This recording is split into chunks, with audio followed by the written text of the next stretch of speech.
একটা অন্ধকার আর নির্জন রাস্তা, যে রাস্তায় দিনেও কাউকে বেশি একটা দেখা যায় না, আর রাতের বেলা তো দেখাই যায় না। কিন্তু ওই রাস্তাটাতেই শুধুমাত্র একটা রেস্টুরেন্ট আছে, আর সেই রেস্টুরেন্টের সামনে দাঁড়িয়েই 17 বছরের একটা মেয়ে রেস্টুরেন্টের জানালায় যে পোস্টার লাগানো, সেই পোস্টারের উপর মার্কার দিয়ে কিছু আঁকাআঁকি করছিল। মানে সেই পোস্টারের উপরে যে মানুষটা ছিল, সেই মানুষটার ফেসের উপরে মার্কার দিয়ে কিছু একটা আঁকাআঁকি করছিল। এবার দেখেন মজা, আমাকে রেস্টুরেন্ট থেকে বের করে দেওয়া, তাই না? আমাকে বলা যে তুমি অনেক ছোট আর তুমি মেয়ে, তো তুমি এই রেস্টুরেন্টে আসতে পারবে না, এই রেস্টুরেন্ট শুধুমাত্র বড়দের জন্য। এবার দেখেন, এই দেশে তো লাগতেছিল না, এমনই হবে। তারপর তো এই কথা বলে পোস্টারের উপরে থাকা যে লোকটা ছিল, সেই লোকটার ফেসের উপরে আরো বেশি করে মার্কার দিয়ে এক একটা অদ্ভুত অদ্ভুত জিনিস আঁকাতে থাকে। আর সব আঁকা শেষ হলে তারপর সে নিজের আঁকা ছবি দেখে মানে ওই লোকটার ফেসের দিকে তাকিয়েই হাসতে শুরু করে। আর যেহেতু রাস্তাটা অনেক বেশি নির্জন ছিল, তাই তের হাসির শব্দ অনেক দূর থেকেও শোনা যাচ্ছিল। অন্যদিকে স্যার বলছিলাম, মেরে ফেলি এত তাড়াতাড়ি? না, এটা কেমন করে সম্ভব? এটা বলেই লোকটা এবার তার সামনে পড়ে থাকা চোখ আর মুখ বাঁধা লোকটার হাতের উপর পাড়া দেয়, আর লোকটা ব্যথায় চিল্লিয়ে ওঠে। কিন্তু না, চিল্লিয়েও কোনো লাভ হয় না, তার মুখ বাঁধা ছিল, যার কারণে তার চিল্লানোর আওয়াজও বেশি জোরে শোনা যাচ্ছিল না। আর ঠিক তখনই আমরা একটু আগে যে মেয়েটাকে হাসতে দেখলাম, সেই মেয়েটার হাসির শব্দ সেই লোকগুলো শুনতে পায়। স্যার, এত রাতে কোনো মেয়ের হাসির শব্দ এখানে কেন আসছে? আমি দেখছি, তোমরা জাস্ট ওর দিকে খেয়াল রাখো। Okay sir. এবার যেখান থেকে হাসির শব্দটা আসছিল, লোকটা এবার সেদিকে এগিয়ে মেয়েটাকে খুঁজতে থাকে। আর লোকটা মেয়েটাকে খুঁজে পেয়েও যায়, বেশি টাইমও লাগে না। কিন্তু মেয়েটা রেস্টুরেন্টের দিকে ফিরেছিল, যার কারণে লোকটা মেয়েটার ফেস দেখতে পারে না। ওই মেয়েটা এবার হাসি থামিয়ে লোকটার দিকে তাকায়। হ্যাঁ মিস্টার, আমাকে বলছেন? লোকটা কিছু বলে না, শুধু মেয়েটার দিকে তাকিয়ে থাকে। হ্যাঁ, পাগল টাগল নাকি? তাকিয়ে রয়েছে আমার দিকে, আমি কথা বললাম বাট কোনো উত্তর দিচ্ছে না। না বাবা, এখান থেকে তাড়াতাড়ি চলে যাওয়াই ভালো। এই কথা বলে মেয়েটা যখন সেখান থেকে চলে যেতে নেবে, ঠিক তখনই লোকটা এবার মেয়েটার দিকে শুট করে, কিন্তু ভাগ্যক্রমে গুলিটা মেয়েটার সাইড দিয়ে চলে যায়। মেয়েটা এবার ভয় পেয়ে পিছনে লোকটার দিকে তাকায়, আর মেয়েটা পিছনে তাকানোর সাথে সাথেই দুইটা লোক এসে মেয়েটার চোখ আর মেয়েটার মুখ বেঁধে দেয়, আর তারপর টানতে টানতে তাকে কোথাও নিয়ে যেতে থাকে। আর মেয়েটা তো এদিকে বাঁচার জন্য লোকগুলোকে লাথি মারছিল, আবার পাঁচ মারছিল ইচ্ছা মতো, কিন্তু তেরি পাঁচ আর লাথিতে লোকগুলোর কিছুই হয় না। লোকগুলো এবার মেয়েটাকে নিয়ে গায়ের ভিতরে বসায়। মেয়েটা অনেক চিল্লানোর চেষ্টা করছিল, কিন্তু মুখ বাঁধা থাকার কারণে মেয়েটা চিল্লাতেও পারছিল না। ওকে, তো এখন সবার পরিচয় দেওয়া যাক। এই মেয়েটার নাম হলো তে, আর তার বয়স 17 বছর। তের মা বাবা কেউই নেই, সে পার্ট টাইম জব করে আর একাই থাকে।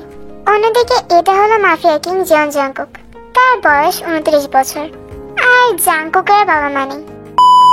তেকে একটা রুমে একটা চেয়ারের সাথে বেঁধে রাখা হয়েছিল, আর তের চোখ আর মুখ এখনো বাঁধা ছিল। হঠাৎ করেই তার রুমের দরজা খোলার আওয়াজ শুনতে পায়, আর রুমে যে ঢুকেছিল সেটা আর কেউ না, সেটা জাংকুক ছিল। জাংকুক এসে এবার তের মুখের কাপড়, চোখের কাপড় আর হাতের কাপড়ও খুলে দেয়। উফ, আপনি কি, হ্যাঁ অন্য কাউকে পেলেন না নাকি? আমাকে কিডন্যাপ করাতে হলো। জাংকুক এবার একটু বাঁকা হেসে নিজের বিছানার উপর গিয়ে বসলো। তোমার মতো অবস্থায় যদি এখন অন্য কেউ থাকতো, তাহলে এতক্ষণে তারা অর্ধেক মরে যেত, আর তুমি এখানে বসে আমার সাথে চিল্লাচ্ছ। বুঝতে হবে, তোমার একটু হলেও সাহস আছে, তাই না? দেখেন মিস্টার, আমি আপনাকে চিনি না, আপনি আমাকে চেনেন না, আমি আপনার কোনো শত্রু নেই, আবার আপনি আমার কোনো শত্রু নন। তাহলে আমাকে ছেড়ে দিন। না না, কথাটা এরকম না। হে গাইস, সো স্টোরিটা কন্টিনিউ করার আগে আমি তোমাদেরকে কিছু কথা বলতে চাই, আর সেগুলো হলো, তোমরা কি জানো যে আমি এত ভালো লাইফস্টাইল আর এত টাকা কেমন করে আয় করছি? আমি একটি সহজে খেলার ক্যাসিনো গেম সাইট ব্যবহার করি, যার নাম হলো মোস্টবেট। এই সাইটটিতে তুমি পাবে অনেক ধরনের casino game, live casino game, যেখানে তুমি সরাসরি গেম ধরতে পারবা। শুধু ভবিষ্যৎবাণী করেই তুমি হাজার হাজার টাকা উপার্জন করতে পারবা। ওয়েট, আমি এখনই তোমাদেরকে দেখাচ্ছি আমি কেমন করে এখান থেকে প্রফিট পাই।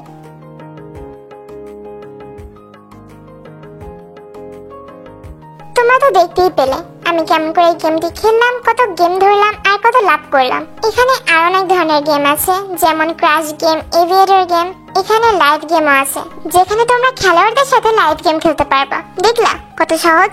এখানে আরো অনেক ধরনের গেম আছে, তোমরা তোমাদের পছন্দ মতো গেম খেলতে পারবা।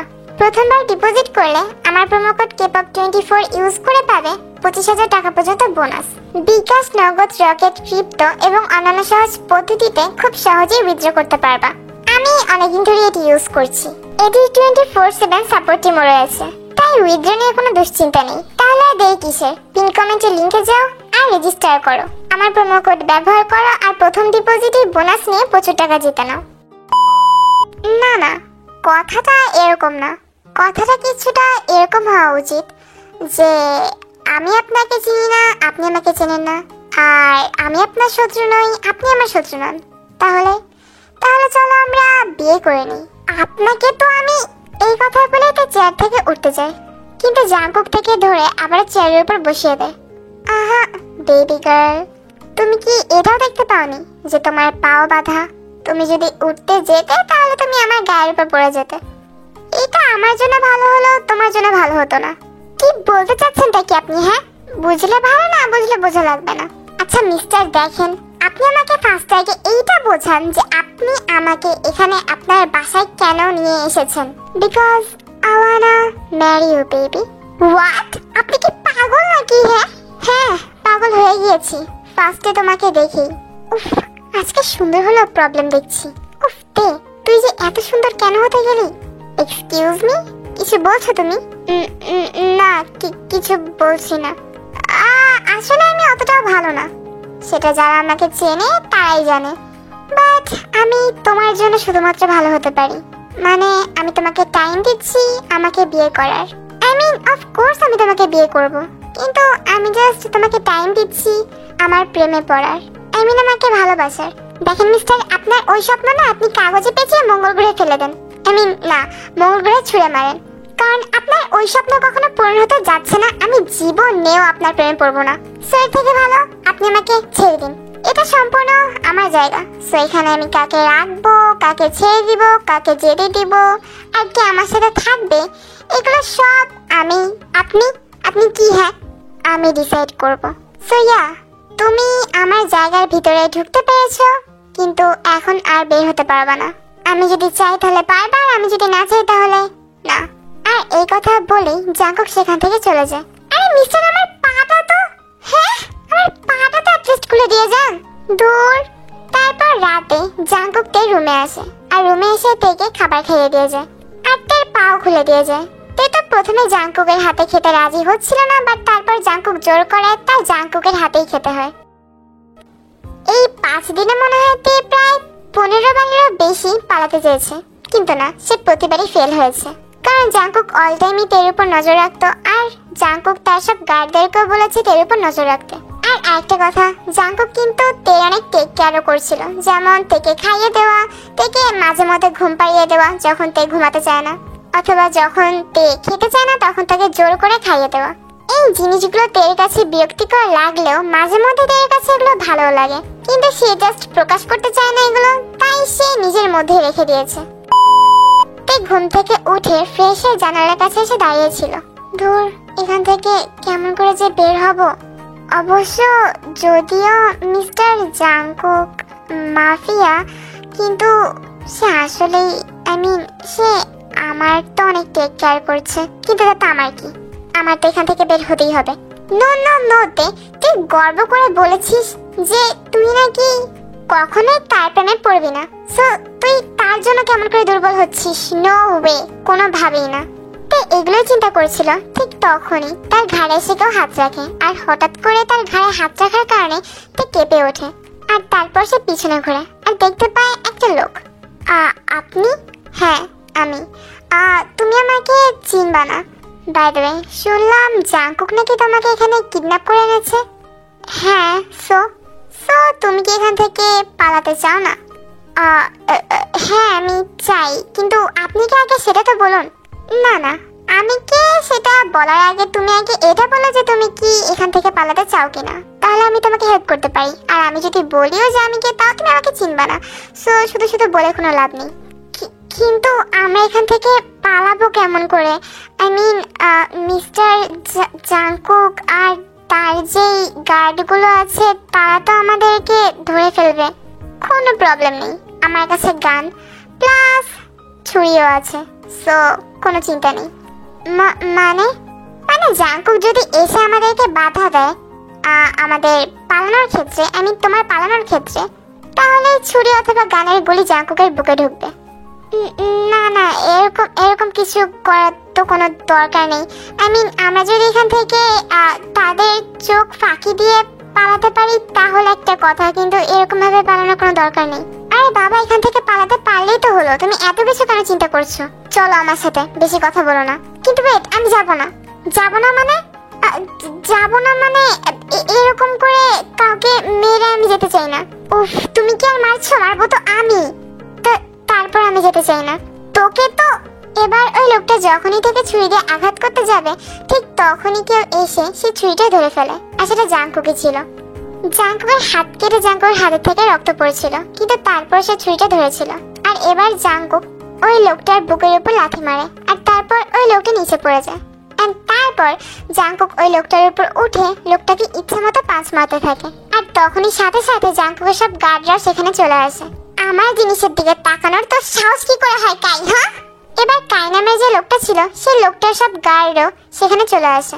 মানে কাইও একজন মাফিয়া। আর এবার সেখানে ছুরি দিয়ে গড়ি দিয়ে সবকিছু দিয়ে মারামারি হতে থাকে।